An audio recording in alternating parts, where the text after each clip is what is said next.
नमस्कार दोस्तों, आपका फिर से स्वागत है अपने YouTube चैनल एस्ट्रोलॉजर इंद्रशेखर में।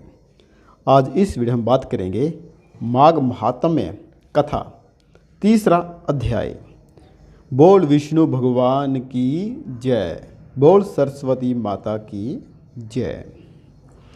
राजा दिलीप कहने लगे कि महाराज, यह पर्वत कितना ऊंचा है और कितना लंबा है।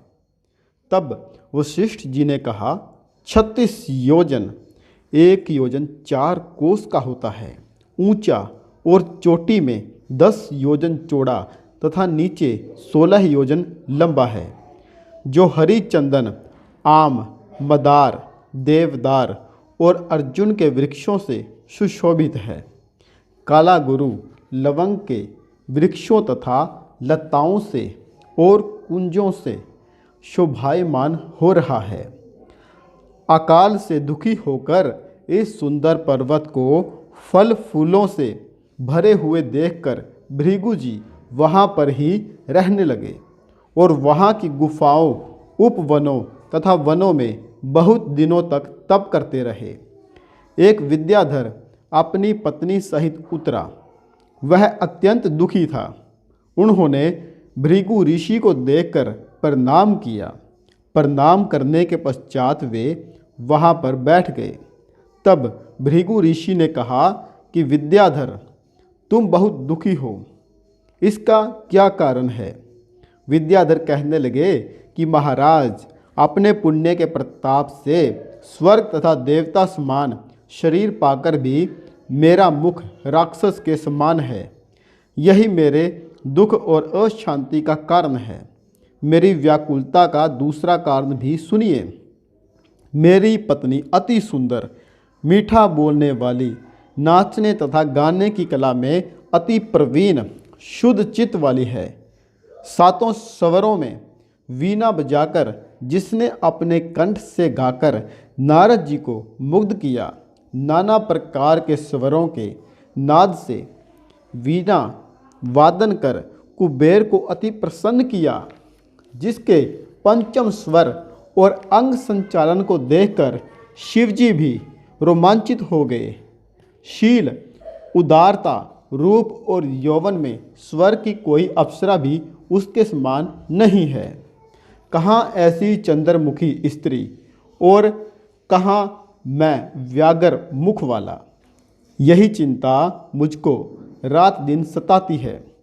विद्याधर की यह बातें सुनकर तीनों लोकों की भूत, भविष्य और वर्तमान की हर बात जानने वाले तथा दिव्य दृष्टि वाले भृगु जी कहने लगे कि हे विद्याधर, कर्म के विचित्र फलों को प्राप्त होकर ज्ञानी पुरुष भी मोहित हो जाते हैं। मक्खी के पैर जितना विष भी प्राण लेने वाला हो जाता है। छोटे छोटे पापों का फल भी अत्यंत दुखदायी हो जाता है। तुमने माघ मास की एकादशी का व्रत ना करके द्वादशी आने से पहले ही शरीर पर तेल लगाया था। इसी पाप से तुम व्याघ्र हुए। एकादशी के दिन उपवास करके द्वादशी को तेल लगाने से राजा पुरुरवा ने भी कुरूप पाया था। तब वह अपने ऐसे रूप को देखकर दुखी हो हिमालय पर्वत पर देव सरोवर के किनारे पर गया और श्रद्धापूर्वक शुद्ध स्नान कर कुशा के आसन पर बैठकर भगवान कमल नेत्र, शंख, चक्र, गदा और पद्म को धारण करने वाले पीतांबर तथा वनमाला पहने हुए विष्णु भगवान का चिंतन करते हुए राजा पुरुरवा ने 3 मास तक निराहार रहकर भगवान का चिंतन किया। इस प्रकार 7 जन्मों में प्रसन्न होने वाले भगवान राजा के 3 मास के तप से ही अति प्रसन्न हो गए और माघ शुक्ल पक्ष की एकादशी को भगवान ने अपने शंख के जल से राजा को पवित्र किया। भगवान ने उसके तेल लगाने की बात याद दिलाकर सुंदर देवताओं का सा रूप दिया, जिसको देखते ही उर्वशी भी उनको चाहने लगी। राजा कृतकृत्य होकर अपने घर को चला गया। भृगु ऋषि कहने लगे कि हे विद्याधर, तुम क्यों दुखी होते हो?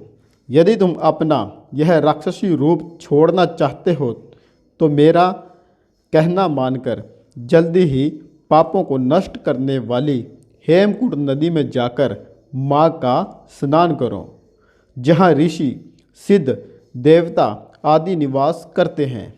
अब मैं इसकी विधि बताता हूँ। तुम्हारे भाग्य से माघ मास आज से 5वें दिन आने वाला है। पौष शुक्ला एकादशी से इसका आरंभ करो। भूमि पर सोना, जितेंद्रिय रहकर दिन में 3 बार स्नान करना, महीना भर निराहार रहो, सब भोगों का त्याग करो, तीनों समय भगवान विष्णु का पूजन करो, द्वादशी को शिवजी का स्तोत्र एवं मंत्रों से पूजन करो तो तुम्हारा मुख कामदेव के समान हो जाएगा और देवता भी तुम्हारा मुख देखकर चकित रह जाएंगे। तुम अपनी पत्नी के साथ सुखपूर्वक क्रीड़ा करोगे। माघ मास के प्रभाव को जानकर सदैव माघ मास का स्नान करो। पाप और दरिद्रता से बचने के लिए मनुष्य को सदैव माघ मास में स्नान करना चाहिए। यह स्नान सब दानों और यज्ञों के फल को देता है और पापों का नाश करता है। वशिष्ठ जी कहते हैं कि हे राजा दिलीप, भृगु जी ने यह कथा विद्याधर को सुनाई थी। माघ मास के स्नान का फल यज्ञों के फलों तथा तीव्र व्रतों से भी बढ़कर गर्जना करता है। पुष्कर, कुरुक्षेत्र, ब्रह्मावर्त, प्रथुदक, काशी, प्रयाग तथा गंगा सागर में स्नान करने से 12 वर्ष में मनुष्य को जो फल मिलता है उतना ही फल माघ का स्नान करने से 3 दिन में प्राप्त हो जाता है। इसमें कोई संदेह नहीं है। चिरकाल तक स्वर्ग में रहने के इच्छुक मनुष्य को सदैव यत्न से माघ मास में स्नान करना चाहिए। आयु और योग्यता, धन रूप कल्याण और गुण प्राप्त करने वालों को माघ मास का स्नान कभी नहीं छोड़ना चाहिए। पाप तथा दरिद्रता से डरने वालों को तथा दुर्भाग्य रूपी कीचड़ को धोने के लिए माघ के स्नान से बढ़कर और कोई उपाय नहीं है। श्रद्धाहीन कर्मों से फल नहीं मिलता, परंतु माघ का स्नान चाहे किसी प्रकार से भी क्यों ना किया हो अवश्य फल देता है। माघ का स्नान करने वाला इस लोक तथा परलोक में सदैव सुख पाता है। जिस तरह दोनों पक्षों में चंद्रमा बढ़ता और घटता रहता है, वैसे ही माघ मास के स्नान से पाप कम हो जाते हैं। जिस प्रकार खान से अनेकों अनेक रत्न उत्पन्न होते हैं, वैसे ही माघ मास के स्नान से सभी पुण्य फल प्राप्त हो जाते हैं। जो फल सतयुग में यज्ञ से, त्रेता में तप से प्राप्त होता है, वही फल द्वापर तथा कलयुग में माघ मास के स्नान से मिल जाता है। वशिष्ठ जी कहते हैं, हे राजा दिलीप, भृगु जी के यह वचन सुनकर विद्याधर अपने स्त्री सहित उसी स्थान में पर्वत के झरने से माघ मास का स्नान करता रहा और उसके प्रभाव से उसका मुख देवता के समान हो गया और वह मणि नीर पर्वत पर आनंद से रहने लगा। और भृगु जी भी नियम की समाप्ति पर शिष्यों सहित रेवा नदी के तट पर आ गए। जो कोई भी इस महात्म्य को श्रद्धा सहित पढ़ेगा, सुनाएगा या सुनेगा, उसका रूप भी देवताओं के समान हो जाएगा। बोल विष्णु भगवान की जय, बोल सरस्वती माता की जय। दोस्तों, आज यह तीसरा अध्याय समाप्त करते हैं।